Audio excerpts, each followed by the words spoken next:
Welcome to part 3 in our video series, Trauma and its Effects on Learning. In video 1, we talked about what trauma is exactly and the effects that it does have on the learning process. In video 2, we looked at how to recognize trauma among school-age children from the primary years all the way to teenage years, and how to differentiate between normal behavior and even normal naughty behavior and behavior that is giving us clues that there is some kind of trauma going on there. In this video, we want to help you recognize trauma within yourself and among your colleagues, and also the importance of self-care. Now, self-care is something you're going to hear us talk about often, and that's simply because it is so important. You first must help yourself before you can help others. You can't help others effectively if you are suffering yourself. So my name's Angela. I'm the founder of KT's Readers, and I'm very grateful to be able to welcome back Dr. Kira Moseth, Dr. Tona McGuire, and Dr. Catherine Adams, who are going to help us answer these questions.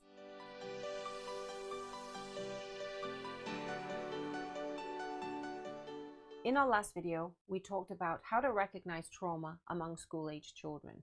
Obviously, our video series is aimed at those who are working with children. And my first question is it possible for adults to experience trauma simply by being present to or being witness to trauma among those children who we are there to care for? I know myself, when I'm in a shopping mall and I hear a child cry or I see somebody fall down, I get an immediate reaction.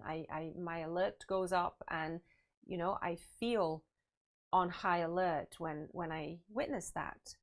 So it seems to me that teachers, parents, aid workers, people who are working in these professions of caring for others, perhaps are more susceptible to experiencing their own trauma through being present to the trauma of those in their care. Is this true? I think you make a very good point. I think the people that go into the sorts of work, helping professions that you describe, are by nature, by personality, by temperament, those who are sensitive to distress, empathetic, sympathetic, want to do something to help.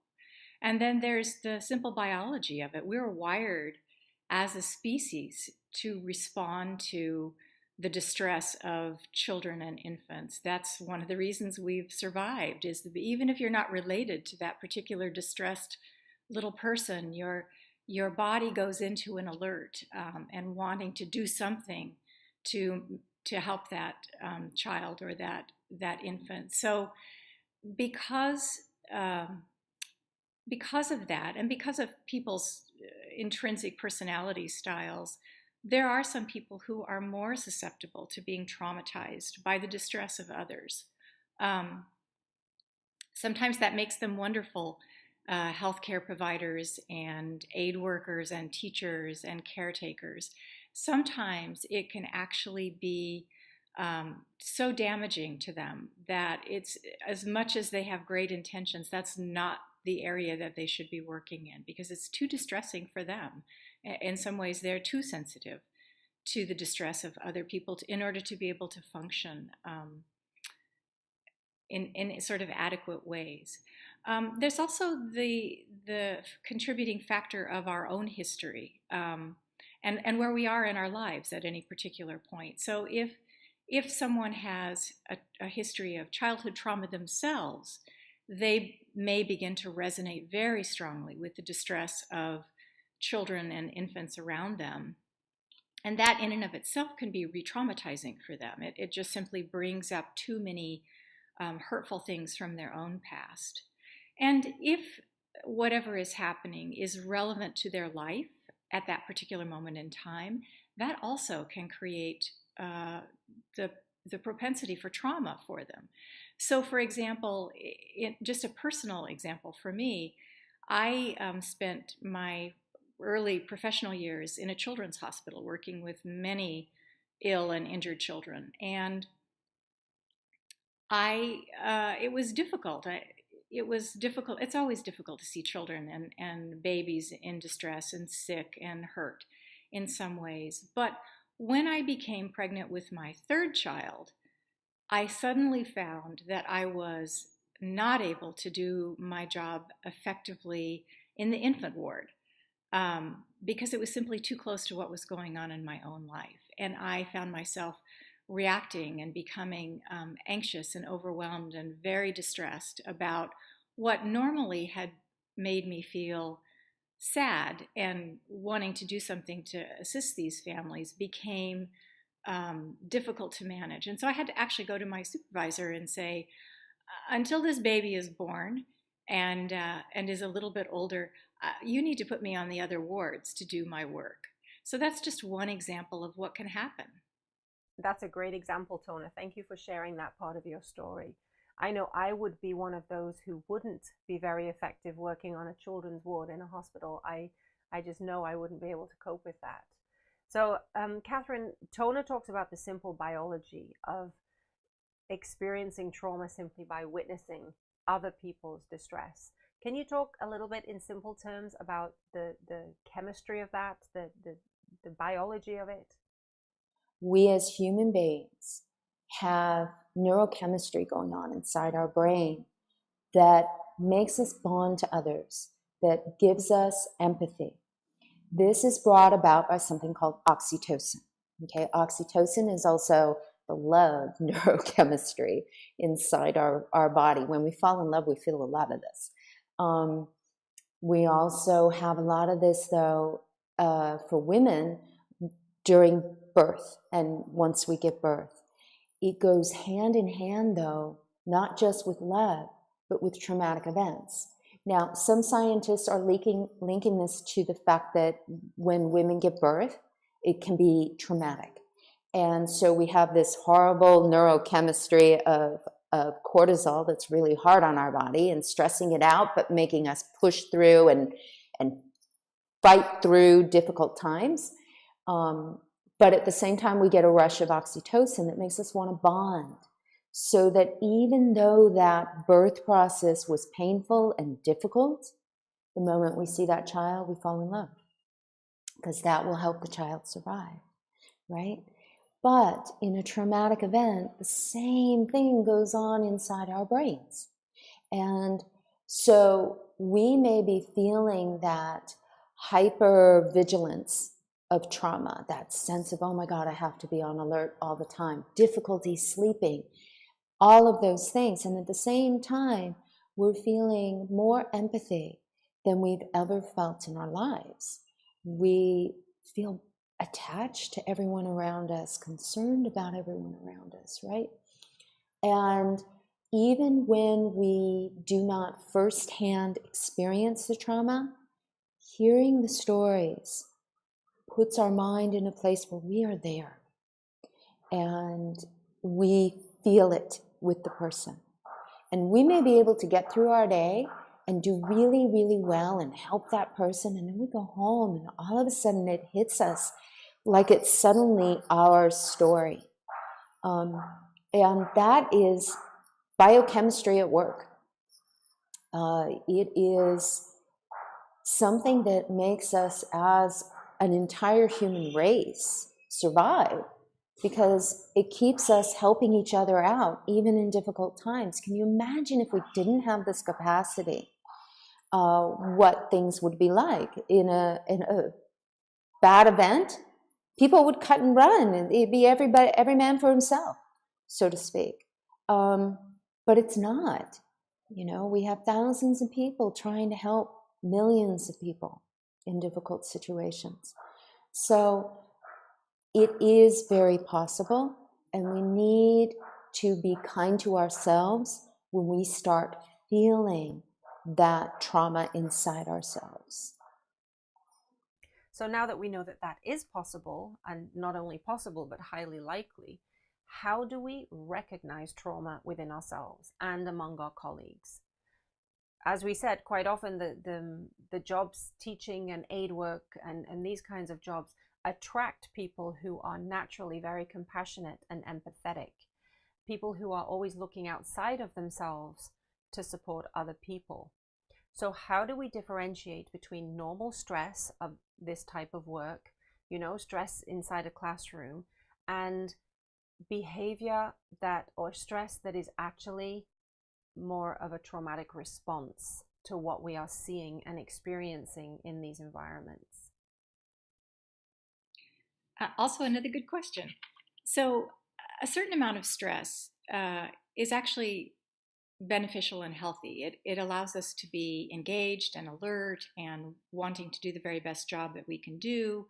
And that's actually a good foundation for people who are engaged in difficult types of work, like being a teacher, an aid worker, a healthcare provider, caregiver. When it becomes not good stress, but damaging stress, it tends to have an impact on the entire person. And so the things that I encourage people to watch out for are coping in ways that are becoming maladaptive for them, and symptoms that are more than just transitional. So, for example, we all have bad night's sleep from time to time. We might even have a series of bad nights of sleep. But when you find yourself in a pattern of extensive insomnia, not being able to turn your brain off, waking early in the morning and thinking about the distressing things that happened in the days before, that may be one sign that the stress is getting beyond your capacity to cope well, and you need to do something about that. Other body changes are changes in appetite, overeating, not eating enough, not sort of regulating the fuel that you need in order to function as a good worker and as a reasonable human being. I would say becoming more distant or disengaged from the people around you and the job that you're doing, such that you feel sort of numb or irritable. The job just irritates you all the time, or you find yourself just not caring anymore. You simply just don't have the energy to care for what's going on around you. Those would be signs of worrisome stress. In addition, people do maladaptive coping mechanisms. So if someone finds themselves drinking too much or drinking to take the edge off all the time, using drugs, even prescription drugs, that your doctors prescribe, overusing those sorts of coping mechanisms, that's a sign of maladaptive stress and something that needs to be addressed. The sort of fatigue that makes you feel like you simply do not have the energy to put one step in front of the other. When your immune system begins to collapse, that's a sign that the stress hormones have been circulating far too long and you've done not such a good job of taking care of yourself. So when you find yourself developing headaches, stomach aches, pain, catching every virus that comes through the community and spending a very long time getting over it, the signs that your body is simply overwhelmed, those are in particular the things that I would be watching out for. Self-care. Self-care, self-care, self-care. This is a really difficult subject. I have to admit, during the making of this video, a couple of us in the group got sick. And I was one of the people who got sick. And it was really very difficult for me to say, you know what? I can't do this right now. I just couldn't. But it was really hard for me to say that. And it took the others in our group to remind me and insist that taking care of myself was much more important than any video we could possibly be putting out. And not only that, but I need to practice what I preach because I do in my coaching. I talk about self-care a lot. I believe in self-care. I really do believe that you have to take care of yourself to be able to effectively take care of others. But even when you know it, it's so hard. Why is it so hard for us to even take a tiny moment an hour for ourselves to refill, to you know, feel better, to relax, to why is it so hard? And why do we feel so guilty when we do? Why is self-care so hard? Why do we feel so guilty? Maybe it goes back to that neurochemistry that drives us to keep bonding with others and keep helping others and wanting to help others. The other thing we need to look at is, if we are in these kind of caregiving, helping roles, we are there for a reason. We are there because that's part of who we are. And so it's hard for us to see ourselves as valuable beyond that, valuable beyond what we do and how we serve. I'm the one here to help. How dare I get sick? I'm the one here to be strong for you. How dare I fall apart with tears? The other thing that can happen just as easily is shutting down, feeling numb. So you may be working in all of the chaos of a traumatic event for months or years. And suddenly you look around and you go, gosh, I just can't feel anything anymore. And it's hard to stop and care for ourselves because what we sometimes become is that person who is doing, that person who is serving others, and not the person who just is, the person being, like I mentioned before. Angela confessed that she was one of those who got sick when we were doing the filming of this. I was the other one. So now you don't have to wonder and guess which one of us was it. It was me. And I couldn't control it. I work in Haiti most of the time, and Zika is going around Haiti. I can't keep all the mosquitoes away. I would love to, but I can't. And I got Zika the day that we were supposed to begin filming these. I was so sick, and I kept dreaming I was awake and in my office and filming this, and I wasn't. And so I kept trying to push myself and say, I can do this. I can just do this. I need to do this. And I needed the other people around me to say, let it go. It can happen tomorrow. It's okay. And I felt so guilty about that because it was a promise I had made within my heart. No one expected me to be more than I was. No one out there expected this of me. I expected it of me. And that's where that guilt feeling comes from. It's rarely expectations others have. It's always the expectations we create. And so we need to kind of stop and say, why did I do that? Why do I have that expectation? Is that realistic? If I push myself too hard today, is that going to make all the things in the world better? Or might it just cause me to completely fall apart and not be there tomorrow? So sometimes we have to remind ourselves about the long term. If I take care of myself today, I can stay in this situation for another year. If I don't take care of myself today, I might have to be airported out, airlifted out. I do have that insurance. I don't want to use it, right? So instead, I have to find ways to take care of myself. And maybe accept a little bit of the guilt, accept feeling that inside my heart. But the moment I feel that, look at what's behind it. Why am I feeling guilty? Because I care. And that's a better feeling than the guilt. And if I care enough about others to want to really be my best for them, I will need to take care of myself. we will definitely be continuing the conversation about self-care in the future. Thank you for shedding light on that, but it's really such a difficult thing to do. We all know we should do it. We all know what to do, but to do it for ourselves, it's just so hard. But we will definitely keep reminding you and keep coming up with this subject. So my last question, I think it's a really important one.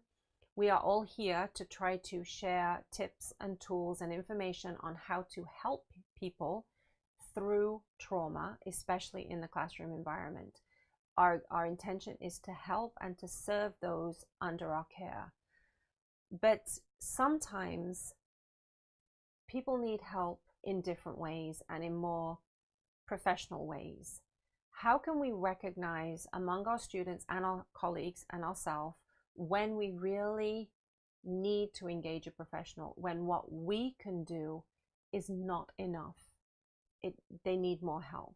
So what are the signs that we really should engage a professional?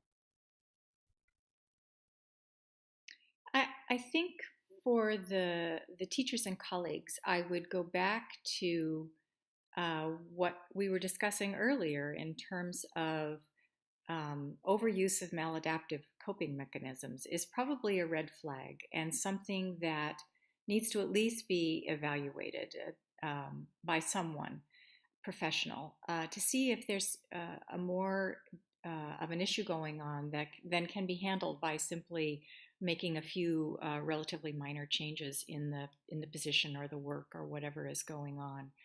That's a very difficult conversation to have colleague to colleague.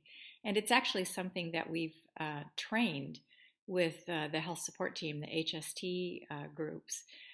We have people role play. How would I approach a colleague about whom I'm very concerned? I've noticed this person is drinking to excess. I've noticed that this person appears depressed or appears so anxious that they're not functional. How do I talk to them in a respectful way and convey my concern and make sure that this person actually gets connected with some professional help if needed? So peer-to-peer, I think I would look for those things that are simply more and more maladaptive in terms of people functioning on a day-to-day basis and not being able to do their jobs well, emotionally unavailable or emotionally distraught so much of the time, appearing very depressed, appearing very anxious. Those are red flags and things that have to be addressed, I think, professionally. As far as where the children are concerned, I think it's probably length of time and the severity of the response are the two red flags that as a professional I would be looking for. So again, if a child is withdrawn for a day or two, I might keep an eye on that. If that same child appears to be low energy, not engaging with his or her peers, sort of retreating emotionally and physically over a period of time of days to weeks perhaps, at that point, again, an evaluation would be indicated. That doesn't mean that the child is clinically depressed necessarily, but it does mean that the child is distressed enough that it may be that something needs to be looked at in that child's life, or what seems to be getting in the way. Same with anxiety symptoms. If the child is extraordinarily anxious, refusing to go to school, which can happen when children are afraid that something bad will happen at home or that something bad will happen and they're separated from their parents. You may see a lot of school refusal, and that again is a worrisome thing and something that probably requires professional attention. That may or may not come out in terms of I feel scared. Often how that comes out is I don't feel good. I'm going to throw up if I go to school. I have a stomach ache. I don't feel good. I think I'm getting sick. The symptoms are real. The child has a stomach ache. The child may throw up, in fact, but it's due to their anxiety. So that sort of severity of response is something that I look at when I'm thinking about referring a child for professional help. So all behaviors in some way are normative. You know, anxiety is normative for a short term, for a limited amount of severity. Sadness is normative for a short time, for a limited degree of sadness. Difficulty with learning is normative. We all run into material that is harder for us to learn, and the same is true with any child. But if you begin to see a long-term pattern, or you begin to see severe impacts, that would be the time at which I would reach out to local professional and have this child evaluated to make sure that there's nothing more significant going on. Something I want to add about the referring out to other professionals is the idea about self-care. And when do we realize that we need help from a professional? How do we recognize that in ourselves? We recognize that in ourselves when we do the things that are supposed to take care of ourselves. We stay connected to others. We take a day off when we're sick. We try and take moments just to breathe or do the things we love. And yet, we still feel overwhelmed. We still feel numb, or we still feel quick to anger. And we feel uncomfortable with these changes inside ourselves. Just like with the kids, when you notice change in behavior that is not usual, not a normal response to this abnormal situation, that's when you want to seek professional help. And, you know, it's really, really hard. There is an unspoken rule in humanitarian work of, you know, you're there to help others. If you need help from a professional, man, you're just not cut out for this work. That is not true. This work is hard. It is going to take its toll on everyone. And sometimes we just need a little assistance with that. You know, going back to my Zika story, it wasn't my fault I got Zika.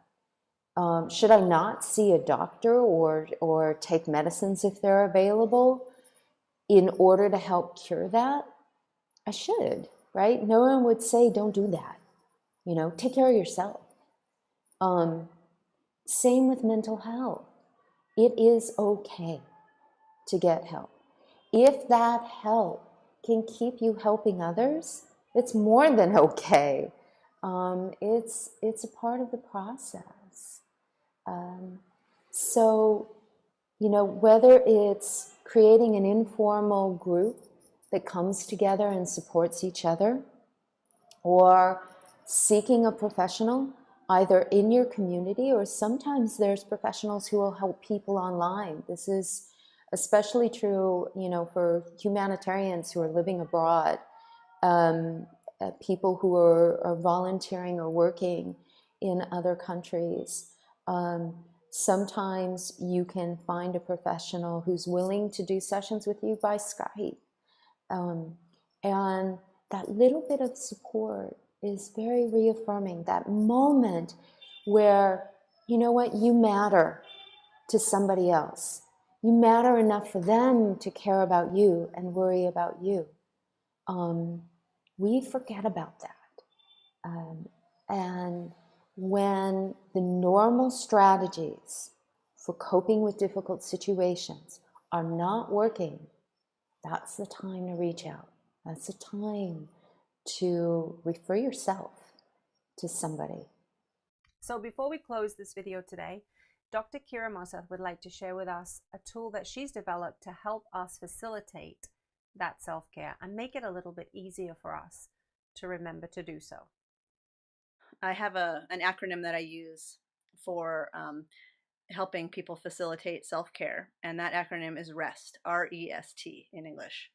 The pieces of the acronym include R for reward, E for establish in terms of boundaries, S for share, and T for trust. So the first letter R means reward, basically, and the idea is to reward yourself for small things. Let's see, I have a little bit of information here. Build reinforcements into your work. Reward yourself for a job well done. Treat yourself to something small, to give yourself a pat on the back for a particularly difficult day or a difficult set of circumstances that you've dealt with. Try to have some positive reinforcements and rewards that either other people can engage in with you, or that you're just doing for yourself. Either way, just little pleasant moments that you're building in very intentionally and very much for the purpose of helping you with your self-care. This needs to be an intentional act. It doesn't just happen naturally, and it shouldn't be left to just chance about, oh, well, maybe if something nice happens to me, that will be a reward. No, it needs to be very purposeful on the part of people in a caregiving or helping position, for sure.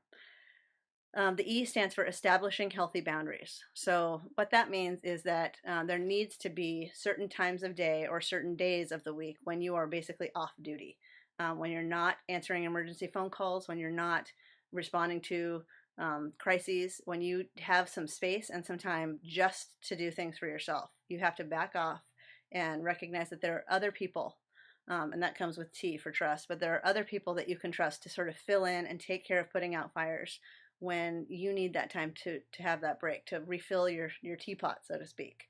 So establishing healthy boundaries, whether that just means turning off your cell phone or having a certain time at night when you don't check email or you don't answer the phone any longer, from a certain time at night to a certain time in the morning, or a certain day of the week when you're just simply off duty and not responding to work-related things, and you can focus on yourself and your family. So that's very important. The S stands for sharing. So sharing feelings, concerns, and stories with colleagues, with trusted others, potentially with your friends and family, about what it is that you're experiencing. If you notice that you're trying to help kids and teenagers prevent isolation, but that you yourself are shutting down a little bit and not sharing with other adults and trusted people in your own life what's going on with you and how what you're seeing and dealing with is affecting you, then it's sort of contributing to the problem, and you won't be able to as successfully help the children that you're trying to help unless you take the time to share your own responses to it. You know, when you have a particularly difficult kid or a really sad situation or a difficult story, you need to share that with other people.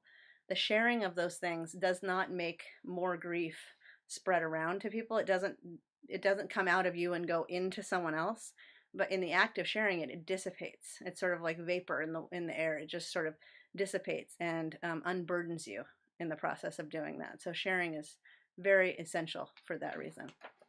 The final letter in the acronym of REST stands for T for trust, and that means that it's necessary and essential, in fact, to trust your support network, to trust other professionals, to have a little bit of a network that you might be checking in with, where you can pass concerns or questions or referrals off to someone else that you trust to handle it for you.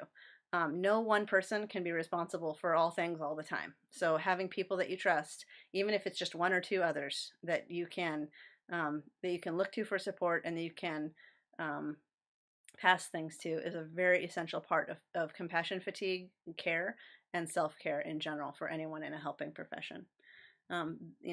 Create a referral list, create an access list so that you have phone numbers and contact information for a couple people that you can reach out to handle issues when you are unable to do so or off duty and taking a break. So those are the aspects of the REST model. Reward yourself for a job well done, build in healthy reinforcements, establish healthy boundaries, make sure you take that time off and give yourself the break that you need. Share your feelings and concerns with other people, and trust your network, trust your support. Thank you so much to Dr. Kira Mosef, Dr. Tona McGuire, and Dr. Catherine Adams for answering these questions for us so thoroughly. I hope that you found value in the questions and in the answers, and you have something to go and put into practice and discuss with your colleagues. Please feel free to ask any more questions. You can ask the questions in the comments below, or find us on our Facebook page, KT's Readers Facebook page, and ask questions there. Any questions that come in, we will put them in video format so that you can see the doctors answering the questions directly, and even share those with your colleagues. So thank you so much for joining us. In our next video, we will be looking at what to do. So I am a big doer. So all this information is really great, and it really gets our heads around the practice. But now what can we do in the classroom to support these issues? So we look forward to seeing you in that video. Check us out at katiesreaders.com, and you can find all the information about the doctors and the work they do in the information below. My name's Angela, and I'm the founder of Katie's Readers.